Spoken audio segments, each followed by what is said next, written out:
เพราะค่ะในตู้เย็นมีสังกีแนวนะคะน้องฝนก็ตกนะคะข้าเรากะตั้งน้องนะคะมาเฮ็ดน้ำพริกปูน้ำพริกนอกกันกินกันค่ะมื้อนี้ใส่มะเขือค่ะ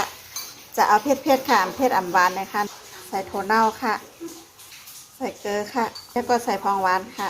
ใส่เครื่องเจียวก็มาตำให้อ่อนๆค่ะนายค่ะมองนายอ่อนแล้วนะคะเนาะเอามะเขือส้มจีใส่ค่ะใส่มะเขือส้มแล้วก็ตำต่อค่ะ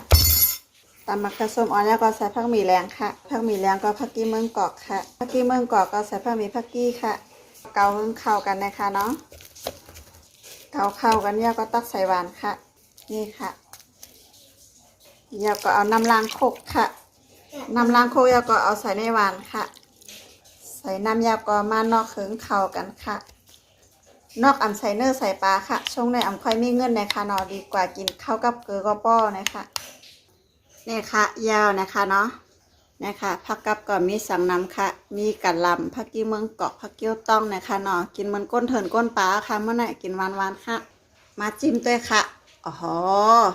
เอาเนื้อเอาปลามาแลกเอา2-3จ้อยก็ย่อมเอานะคะเนาะพร้อมแล้วค่ะกินน้ำพริกดีกว่านะคะเนาะ